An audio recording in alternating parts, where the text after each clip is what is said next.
కొత్త వెహికల్స్ తీసుకొని వచ్చి ప్రతి మండలానికి పంపించిన కార్యక్రమం మందైతే ఇప్పుడు ఆ వెహికల్స్ అన్నీ కూడా పడకేసినాయి. తెలుగుదేశం పార్టీకి సంబంధించిన డాక్టర్ల వింగ్ హెడ్ అంటే ఎవడో కేవలం 5 కోట్ల రూపాయలు కూడా లేనోడు 104, 108 వాహనాల కాంట్రాక్ట్ ఇచ్చినారు. పూర్తిగా బండ్లన్నీ పడుకున్నాయి, స్కాములు చేసినారు. పూర్తిగా బండ్లు రాక ఈరోజు 104, 108 ఫోన్ చేస్తే 2 గంటల తర్వాత వస్తామని చెప్తున్నారు. 108కి ఫోన్ చేస్తే ఆరోగ్యశ్రీ అనేది పూర్తిగా పడకేసింది. వైద్యం అన్నది పేదవాడికి అందకుండా పోయే పరిస్థితిలోకి వచ్చింది. గవర్నమెంట్ ల్యాండ్, గవర్నమెంట్ బిల్డింగులు, పనిచేసే స్టాఫ్ గవర్నమెంట్ స్టాఫ్, జీతాలు ఇచ్చేది గవర్నమెంటు, స్కాములు చేస్తూ ప్రైవేట్ వాళ్ళకి ఇస్తున్నాడు. ఉట్టి జీతాలకే ఆ మెడికల్ కాలేజీలలో సంవత్సరానికి నెలకు 5 కోట్ల రూపాయలు ఒక్కొక్క కాలేజీలో అవుతుంది. సంవత్సరానికి 60 కోట్లు, 2 ఏళ్లకు 120 కోట్లు గవర్నమెంట్ మెడికల్ కాలేజు ప్రైవేట్ వాళ్ళకి ఇచ్చి చంద్రబాబు నాయుడు 120 కోట్లు వాళ్ళకి ఎన్నికిస్తాడంట. ఇది ఎక్కడైనా మీరు విన్నారా?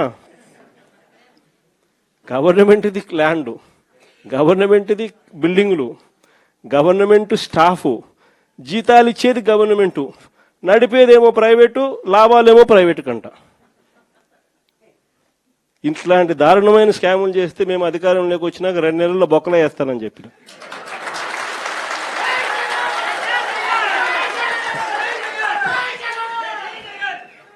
మనం ఎప్పుడైతే ఆ మాట చెప్పినామో అప్పుడు ఒక్కడు కూడా ఆ స్కాములు లేక మేము రాము, మాకు చంద్రబాబు నాయుడు ఈ కాలేజీలు వద్దు అని ఏకంగా చంద్రబాబు నాయుడుకి చెప్తా ఉన్న పరిస్థితులు మొట్టమొదటిసారిగా కనిపిస్తూ ఉన్నాయి. వ్యవసాయం గురించి నేను చెప్పాల్సిన పనిలా, ఏ పంటకు గిట్టుబాటు ధరలు రావడంలా, ఎక్కడ చూసినా దళారీ వ్యవస్థ. చివరికి ఎరువులు కూడా బ్లాక్లో కొనుక్కోవాల్సిన పరిస్థితిలోకి మొట్టమొదటిసారిగా రాష్ట్రంలో చూస్తూ ఉన్నాం. మన ప్రభుత్వ హయాంలో ఉన్న ఆర్బీకేలు ఈ పొద్దు తెరమరుగైనాయి. మన ప్రభుత్వం హయాంలో ఉన్న ఈ క్రాప్ వ్యవస్థ ఈరోజు నీరు గారిపోయింది. మన ప్రభుత్వ హయాంలో ఉచిత పంటల బీమా ఈరోజు కనపడకుండా పోయింది. మన ప్రభుత్వ హయాంలో ఉన్న సీజన్ ముగిసేలోగానే సీజన్లో జరిగిన నష్టాన్ని మళ్ళీ తిరిగి రైతులకు ఇస్తున్న ఇన్పుట్ సబ్సిడీ ఈరోజు కనపడకుండా తెరమరుగైపోయింది. చివరికి రైతులకు ఈయన ఇస్తానన్న అన్నదాత సుఖీభవ అని చెప్పి ఈయన ఇస్తానన్న కూడా మోసంగా తెగిపోయింది. సంవత్సరానికి 20,000, 2 ఏళ్ళకు కలిపి 40,000, ఇచ్చింది 10,000, 30,000 ఎగనామం. రైతుల పరిస్థితి ఈరోజు ఎందుకురా నాయనా చంద్రబాబుని తెచ్చుకున్నాము అనే పరిస్థితిలో ఈరోజు రైతులు బాధపడతా ఉన్నారు.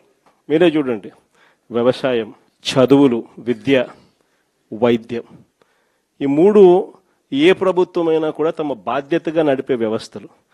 3 వ్యవస్థలు పూర్తిగా కుప్పకూలిపోయినాయి. 4వ వ్యవస్థ లా అండ్ ఆర్డర్. ఈరోజు రెడ్ బుక్ రాజ్యాంగంతో 4వ వ్యవస్థ పూర్తిగా దిగజారిపోయిన పరిస్థితిలోకి ఈరోజు కనిపిస్తూ ఉంది. మరి ప్రభుత్వంలో ఈయన ఉండేది ఎందుకు? ఈయన ముఖ్యమంత్రిగా పరిపాలన చేస్తూ ఉన్నాడు? అందరికీ అన్ని ప్రైవేట్ ప్రైవేట్ ప్రైవేట్ ప్రైవేట్ అనేసరికి ఆ ముఖ్యమంత్రి కుర్చీ కూడా ప్రైవేట్కి ఇచ్చేయచ్చు కదా. ఎందుకు అన్ని ప్రైవేట్ ప్రైవేట్ ప్రైవేట్ అనేటట్టుగా అయితే ఈయనకి ఎందుకు ఓటు వేయాలా? ఈయన ఏం చేయడానికి అని చెప్పి అక్కడ ఉన్నాడు.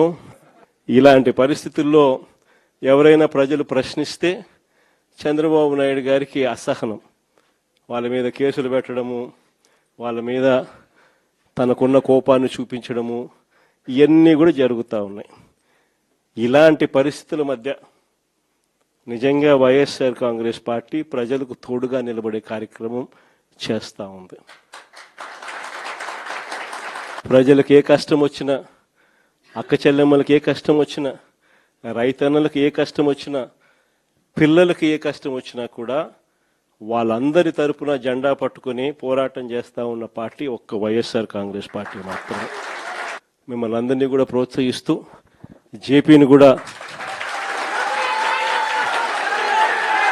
జేపీకి కూడా మీ అందరి సహాయ సహకారాలు కావాలి. అందుకనే జేపీని కూడా తీసుకొని వచ్చి బాధ్యతలు అప్పచెప్పినాం. జేపీకి కూడా మనలోని ప్రతి కార్యకర్త కూడా జేపీని కూడా మన సొంత కుటుంబ సభ్యునిగా భావిస్తూ మనం అందరం కూడా తోడ్పాటిస్తేనే తాను కూడా గట్టిగా నిలదొక్కుంటుంది.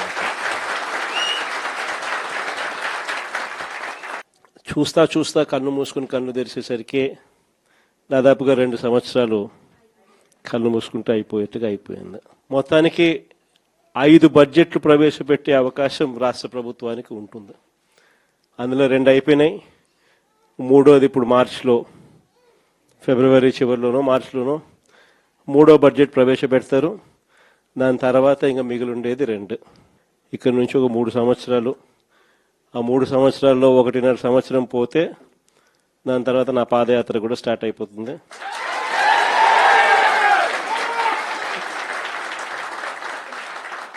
దాని తర్వాత మరో 1.5 సంవత్సరం నేను కూడా ప్రజలతోనే రోడ్ల మీదే ప్రజల్లోనే మమేకమవుతూ ఆ ప్రయాణం కొనసాగుతుంది. ఇది మరీ ముఖ్యంగా ఎందుకు చెప్పాల్సి వస్తూ ఉంది అంటే ఈరోజు పరిపాలన చాలా అంటే చాలా అన్యాయంగా జరుగుతూ ఉంది. రెడ్ బుక్ రాజ్యాంగంతో ఎక్కడా కూడా ఎవరినైనా కూడా ఏమంటే అది నేను చేసేయచ్చు అని ఖండకావరంతో ఈరోజు పరిపాలన సాగిస్తూ ఉన్నారు. పాలనంతా కూడా అబద్ధాలు, మోసాలు.